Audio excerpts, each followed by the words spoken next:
the Jeffrey employee, he circled people in the book who he believed were involved with Jeffrey's heinous activities. And you're saying this Soros character was circled twice? I mean, what?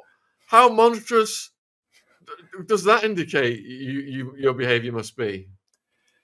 It's either a very strange coincidence or something that's extremely malignant. I just don't know. But Damian Williams, I've done some background on him, and he was heavily plugged into the Clinton machine.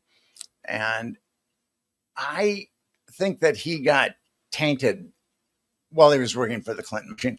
As I said earlier, Terry McAuliffe, who became the governor of Maryland, McAuliffe was a bag man for Clinton. And Damian Williams was a body man for McAuliffe. And a body man, when you're running a campaign, is someone who's with you like ubiquitously, who takes care of, if you need a cup of coffee, he'll get you a cup of coffee. If you need to call the head of the Democratic Party, he'll call the head of the Democratic Party. So I think that Damian got very tainted by that. And then he had that big $90,000 scholarship awaiting for him at Yale Law School. Damian's done well. The CIA will probably name a building after him next. It's blood in, blood out with the Clintons. Yeah. So that says everything we need to know right there. So Louise wants to know, Nick, what are the chances of some of the Diddy civil cases turning criminal? 0. Unfortunately, once you're tried for a conviction, you can't be retried. It's called double jeopardy. Although a number of these civil cases that are being launched by minors. I guess you could indict Diddy on new counts of child trafficking, but the government isn't going to do that. I mean, the government had so many indictments against Diddy and worked very, very hard to throw that case. So I think that Diddy's going to have to pay out a lot of money like Epstein, but the government isn't going to touch him again. And that's really and I've been at this for a long time, and I'm continuously watching child molesters walk. And Diddy is a child molester, for sure. I've got no doubts about that. So thank you for the super chat, Paulie. Paulie saying that politicians that did not fall for the Epstein trick were attacked in the Netherlands, and 5 ministers had this thing. And Anne-Marie is asking, Nick, how many times have you ever been threatened to shut up and stop your investigations? I've had one overt death threat. I've also been followed, and I've seen some very strange things that I'm not going to get into. But yes, and my phone makes, when I pick it up, there's often strange noises on the other side. So there's been harassment that's been deployed on me, but I think that harassment has been deployed for a long time and it didn't work. And I think that the malignant corner of intelligence that deploys Jeffrey Epstein and Diddy and Craig Spence have realized that to stop me, they're going to have to kill me, and that they really want a martyr. I mean, that's, I got to say one thing, though. They've been very good, and I'm talking some malignant corner of intelligence, at marginalizing me. There's someone that's helping me get some traction in the media, and we had lunch a couple of days ago, and he goes, as a journalist, you are radioactive. So that's what happens to people like me when we uncover cases like this and we don't back off. My career has been hurt pretty extensively, but what's kind of amazing, Sean, is I've been able to make a living as a writer throughout all of this harassment and throughout. I don't think any major publication in the United States would have anything to do with me at this point. And but they don't excoriate me. They just ignore me. And that malignant corner of intelligence has also locked down the Wikipedia page on the Franklin child abuse allegations. You can go there and it reads nonsensical, like children are eating feces and things like that. And a number of people have really worked very hard to correct that Wikipedia page, but it's been locked down. And these guys, or whoever they are, will not give an inch on that page. And as soon as you make a change, they'll change it back if you can get past being locked out. And I think that Wikipedia page has really hurt me, especially when I've gone to Los Angeles and tried to pitch stories.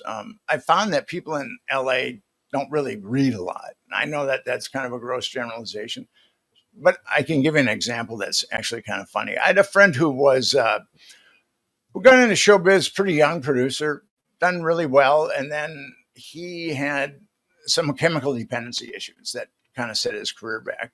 But when I was in LA pitching the Franklin scandal, he hooked me up with a couple of rising Hollywood executives.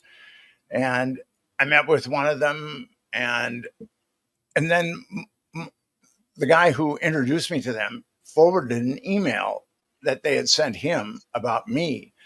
And they were saying what was true about the Franklin scandal and what wasn't. And they'd never read the Franklin scandal. So that's where I've come to. Hollywood, I think, relies heavily on Wikipedia. Nick, it is the mainstream media that is toxic. They're like Chernobyl, just rotting to the core.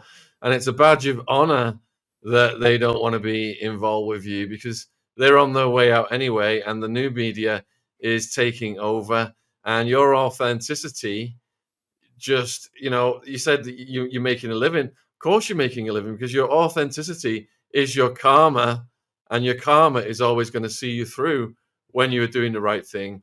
And we salute you for that. Now, we're being, one of the major things that people are asking then is about intelligence and who Jeffrey worked for. And we'll get to that in a minute because this question kind of leads to it as well.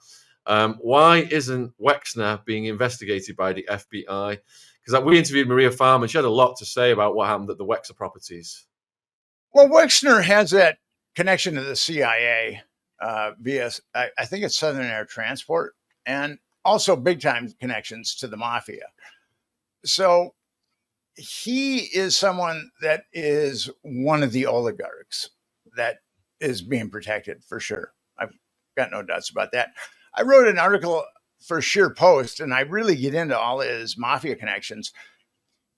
He lives in Columbus, Ohio, and there was a law firm that wasn't part of his corporation, but worked for his corporation. And the lead attorney that worked with his corporation was shot in the back of the head, execution style, in midday in Columbus, Ohio.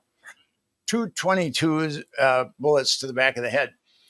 And on there was a homicide report that came out after, and Les Wexner was the principal. he was the prime target of that homicide report. And then the Columbus police chief ordered that homicide report to be destroyed, but it wasn't destroyed. And I've got a copy of it, and some other people have copies of it. And you can see a copy of it on my Sheer Post article about where I get into Les Wexner and how dirty he is. So there's a theory that whatever happened to the unaliving of Jeffrey and the unaliving of Jean-Luc Brunel, that multiple intelligence agencies would have to be instrumental. So the two main ones that have been cited are the CIA and the Mossad. Do you think that Maxwell and Jeffrey were collaborating with both of them? And to what degree each?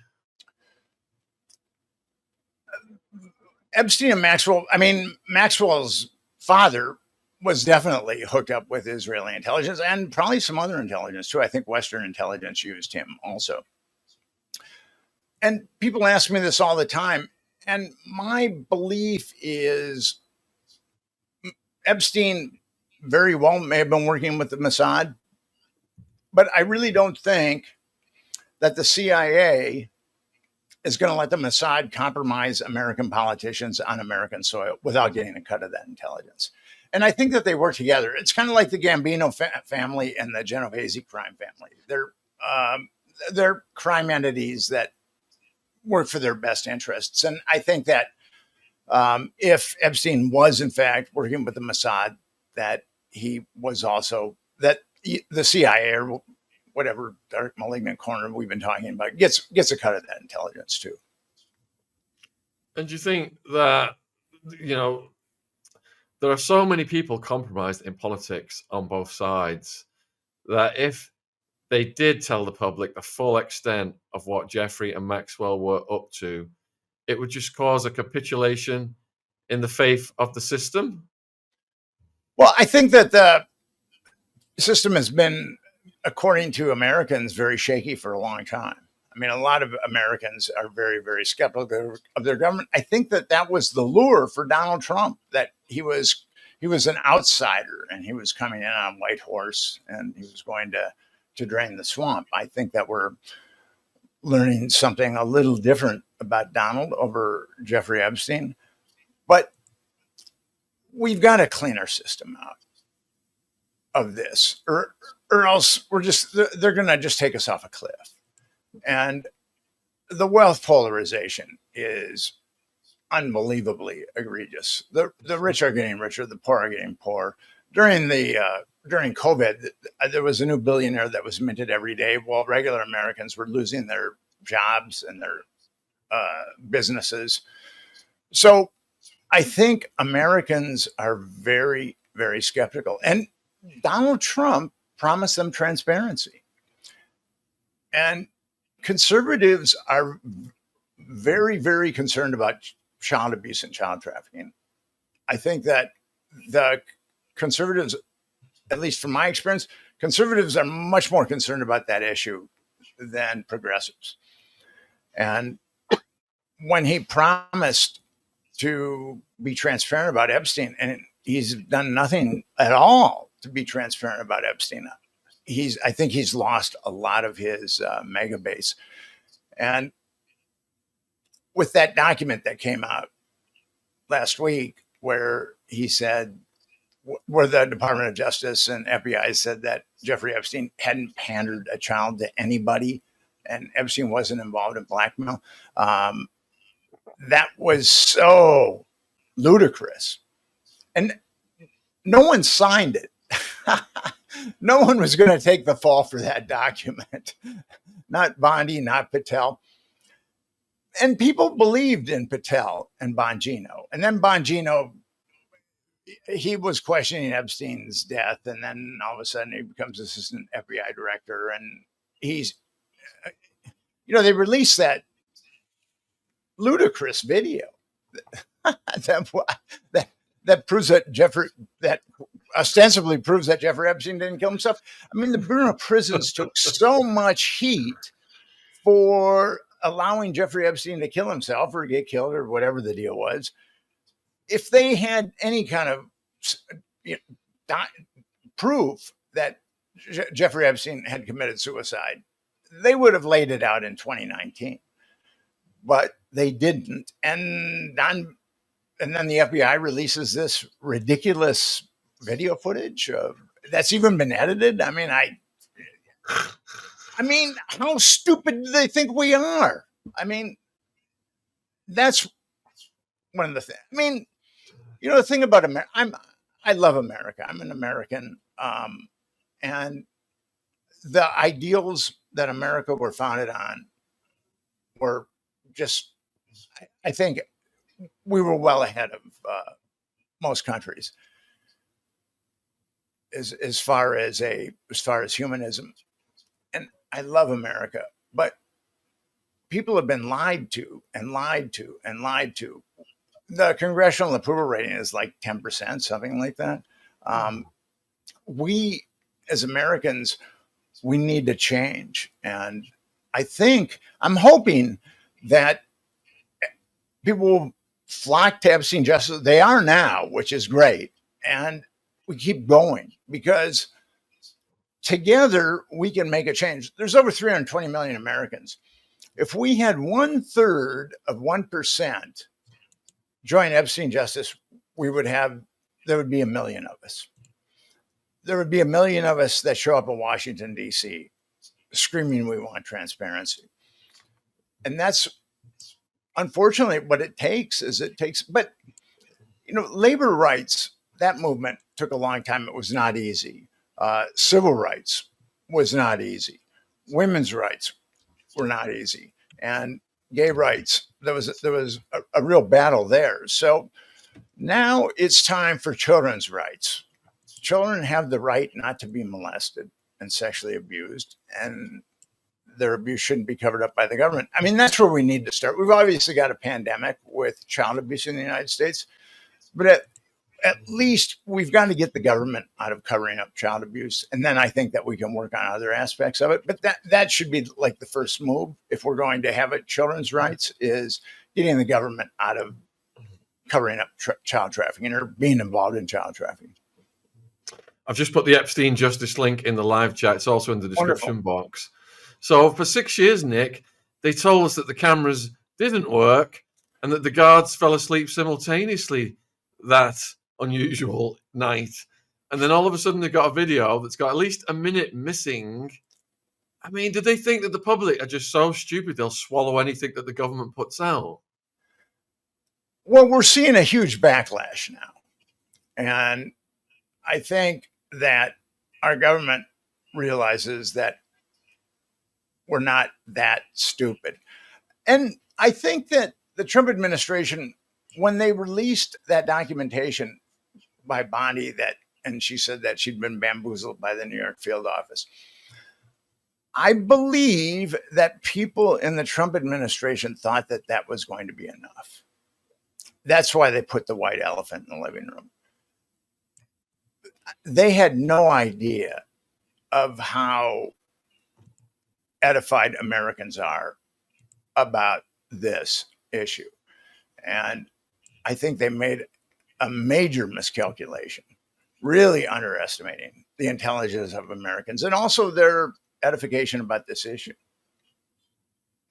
Susan wants to know if you ever heard anything about Hillary Clinton being involved with Jeffrey. Didn't she go and visit the island? I know that Bill did. I don't know if Hillary did, but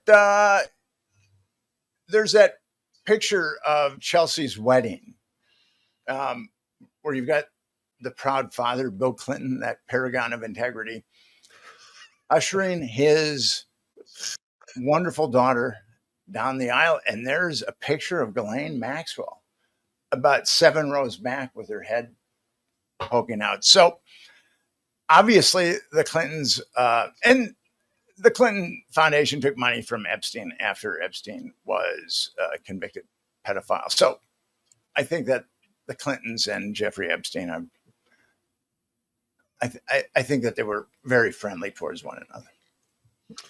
All right, so Maddie's got a point. Anyone in the Trump admin who releases names would be in danger. Who would risk that? Well, it ultimately comes down to, do you want to do the right thing? Do you want to do your job? I came to that crossroad when my life was threatened. And I decided that what was going on with this, with the Franklin trafficking network and how many kids had been destroyed and all the carnage, I felt like, if I have to die for this, it's a very noble way to die. And my job was to expose it. And I did the best that I could. I think I wrote a pretty good book about it. It still sells. People just have to do their jobs. I mean, if people did their jobs, we could have this whole thing cleaned up really, really quickly. And that's what kind of troubles me. The New York Times, I mean, the media has been horrible at really screaming for justice in this case. I'm not aware of anybody in the media that's really been screaming for justice, but they're very good at pumping out salaciousness. In August of 2019, the New York Times named 6 procurers, AKA pimps, in the Epstein network Ghislaine Maxwell, Sarah Kellen, Leslie Groff, Adriana Marcinkova, or Adriana Ross, Nadia Marcinkova, and Haley Robson. Haley Robson was a teenager, and she was getting girls for Epstein from the high school that she attended. But Kellen, Groff, Ross, and Marcinkova, they know all about it. They know that whole network. They know who's dirty. And they're right there on the New York Times. It'd be like kind of the New York Times naming 5 of John Gotti's henchmen and the government just ignoring it. With the information that's in that article, you could indict those 4 women. You could indict them next week. That it's a real simple case. Indict those women and indict them on multiple counts of child trafficking, which I've said earlier is a heavy sentence, 15 to life. Indict them on multiple, get them racked 5 lifetimes, 10 lifetimes, whatever. And then they would roll over on the perps. I mean, it's really that straightforward and simple. It could be, this whole thing could be taken care of in a couple of months if we really wanted to take care of it. And that's where we need the will of the American people.